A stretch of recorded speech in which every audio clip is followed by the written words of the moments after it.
कोशिश कहाँ से होगी, कैसे होगी, ईद का मौका सामने ही है। और क्या आपको लगता है कि ईरान अब तो मुसलमान देशों के ऊपर बम ड्रॉप करना बंद करेगा? देखिए, मुसलमान देशों में हम लोग पहले भी बात कर चुके हैं, जनता नाराज नहीं है ईरान से।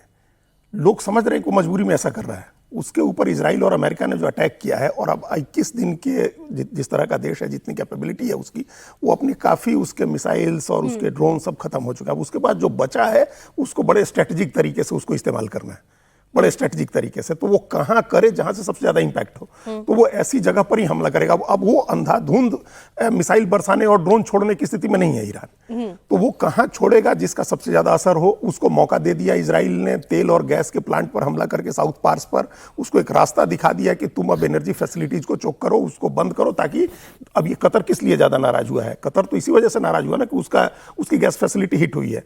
ओमान ने कल इतना जो गुस्से में ओमान ने जो कहा करके, बुसैदी जो उनके विदेश मंत्री हैं, जो मध्यस्थता कर रहे थे मस्कट में और जिनेवा में, बुसैदी ने कहा कि ये युद्ध थोपा गया जिसकी कोई जरूरत नहीं थी। और इजराइल और अमेरिका की उन्होंने आलोचना की। तो इस्लामिक देश जो अब इजराइल और अमेरिका की आलोचना करने लगे, वो इस वजह से है कि ईरान का स्ट्रेटेजिक अटैक अब ऐसी चीजों पर हो रहा है जहां से इंपैक्ट ज्यादा होगा। तो वो अब ऐसा उसके पास कैपेबिलिटीज भी नहीं है कि आम लोगों पर, मुस्लिम देशों पर हमला करके उनको नुकसान पहुंचाए। तो अपने आप उसके हमले कम होंगे। आप देखिएगा, अभी ईद की भी एक वजह होगी उसके पीछे, लेकिन अब देखिए ऐसे ही हमले कम हो गए।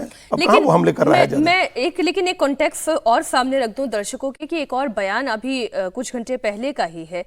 उसमें जो IRGC की तरफ से बयान आया, उन्होंने क्या कहा?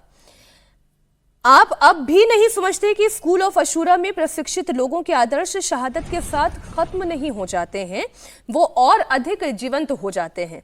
वे कह रहे हैं कि हम पहले भी कह चुके हैं कि शहादत हमारे लिए अंत नहीं बल्कि एक गरिमामय मार्ग की शुरुआत है, और सत्य असत्य के बीच में इस लड़ाई का आखिरी परिणाम जो होगा वो विजय ही होगी, और वो अपने विजय का दावा कर रहे हैं। तो मेरे लिए थोड़ा सा समझना मुश्किल है कि ईरान क्या वाकई में ईद के बाद को लेकर या इस त्योहार को लेकर, अब हालांकि जिन मुल्कों में जंग छिड़ी हुई है वहाँ पर त्योहार क्या रह गया है, मस्जिदों में जहाँ नमाजें नहीं हो पा रही हैं, जहाँ कहीं मस्जिदें बंद करने की बातें आ रही हैं, वहाँ पर क्या त्योहार मनाया जा रहा होगा। लेकिन फिर भी ईरान की टॉप लीडरशिप तो, राकेश, ये बात साफ कर ही चुकी है कि वो तो बात नहीं करेगी, कोई चर्चा नहीं करेगी। जंग अमेरिका इजराइल ने शुरू की है, खत्म उनकी शर्तों पर होगी। उनकी शर्तें क्या है? क्या ये शर्त टोल तक आ जाएगी, स्ट्रेट ऑफ हॉर्मुज से टोल वसूलने पर आ जाएगी? पहले हमें ये समझना चाहिए कि IRGC है क्या। IRGC कोई सैन्य दल नहीं है। IRGC कट्टरपंथियों के एक समूह है। जब खुमैनी का शासन आया और राज शासन, शाह का शासन खत्म हुआ, तो उन्होंने कट्टरपंथियों को एक समूह बनाया। कट्टरपंथियों को जब समूह बनाया IRGC, उसका काम था दो चीज़ें: इस्लाम के खिलाफ होने वाले विद्रोह को दबाना और ईरान की सुरक्षा को मुस्तैद करना। आज की डेट में IRGC के पास 2.5 लाख लड़ाके हैं, और वो टेक्निक तौर पे भी बहुत हुए हैं। IRGC के 30 कमांडो बनाए गए हैं। 30 ऐसे कमांडो हैं कि यदि सुपर लीडर खत्म होता है तो वो 30 कमांडो फ्री होंगे, जो पूरी तरह से अपने अपने नेतृत्व को आगे बढ़ाएंगे। इसलिए ईरान युद्ध नहीं खत्म कर रहा। ईरान की ताकत वो IRGC के कमांडो हैं, जो जहां तैनात है वो अपने हिसाब से युद्ध लड़ रहे हैं। तो इसलिए ईरान पीछे हटने को तैयार क्यों होगा? क्योंकि उसके पास तो बलिदान देने वाली एक फौज है ना, एक फोर्स है। फौज नहीं कहने, एक फोर्स है, कट्टरपंथियों का। उनको कहा जाता है क्रूर फौज।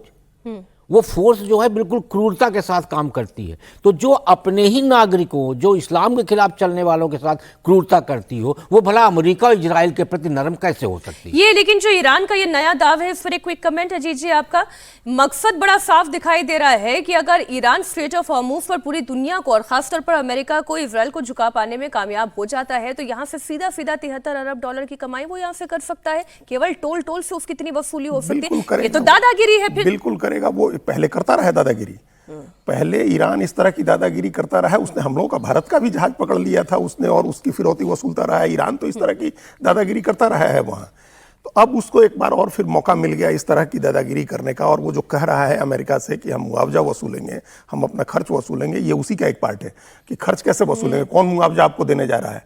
आप मुआवजा कोई नहीं मिलेगा, तो इस तरह से आप होर्मुज की खाड़ी 167 किलोमीटर का स्ट्रेट है, 31 किलोमीटर की चौड़ाई का, वहां हम टोल वसूलेंगे। हम वहां जाने के लिए, जहाजों को परमिशन देने के लिए पैसे वसूलेंगे। और पूरी दुनिया का मतलब 20% आयल वहां से, 1/5 आयल वहां से गुजरता है। ये तो आपने आंकड़ा बता ही दिया। और ये अभी उसकी कमाई होगी उसके पास तो। और ये जो उसने जो कहा अभी, जो जिस पर चर्चा राकेश जी कह रहे थे, वो जो IRGC ने कहा, ये तो वही धर्म युद्ध वाली बात है, शहादत की बात है। पूरा ईरान करबला बना हुआ है। करीब 1000 जहाज अभी भी समुद्र के ऊपर हैं और वो जहाज प्रतीक्षा कर रहे हैं कि होर्मुज खुले और हम निकले। तो आप अंदाजा लगाए कि ईरान उन 1000 जहाजों को देख के ही ये स्ट्रेटेजी बनाया है कि अब हम आर्थिक नुकसान की भरपाई इस तरीके से करेंगे, टोल लगा के। अब देखिए, ईरान की टॉप लीडरशिप ये बात साफ कर चुकी है कि वो बात नहीं करेगी। ट्रंप और नेतन्याहू खुद पार्टी हैं, यूरोप किनारा करके दूर से तमाशा देख रहा है। ऐसे में पिछले 24 घंटे में प्रधानमंत्री मोदी का एक्शन दुनिया में हाईलाइट हो रहा है। बीते 24 घंटे में प्रधानमंत्री मोदी ने 5 देशों के राष्ट्राध्यक्षों से बात की है। पीएम मोदी ने सबसे पहले ओमान के सुल्तान हैथम बिन तारिक से बात की, फिर मलेशिया के पीएम अनवर इब्राहिम से चर्चा हुई। अनवर इस्लामिक दुनिया में अच्छा असर रखते हैं। फिर मोदी ने यूरोप को टच किया और फ्रांस के राष्ट्रपति इमैनुअल मैक्रोन से बात हुई। मोदी ने खाड़ी देशों का भी रुख किया, जॉर्डन के किंग अब्दुल्ला से जंग के हालातों पर चर्चा की और फिर कतर के आमिर शेख तमीम बिन हमद से भी उन्होंने बात की।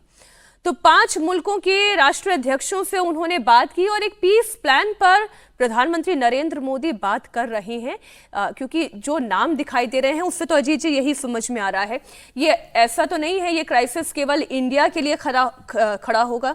ये तो कतर के लिए पहले से खड़ा है, ओमान के लिए पहले से खड़ा है। आप इन 5 देशों के नाम देखिए, ये 5 वो देश हैं, हम जॉर्डन के शाह को छोड़ दें तो ये 5 वो देश हैं जो सबसे ज्यादा मुखर होकर के इजराइल और अमेरिका की आलोचना कर रहे हैं।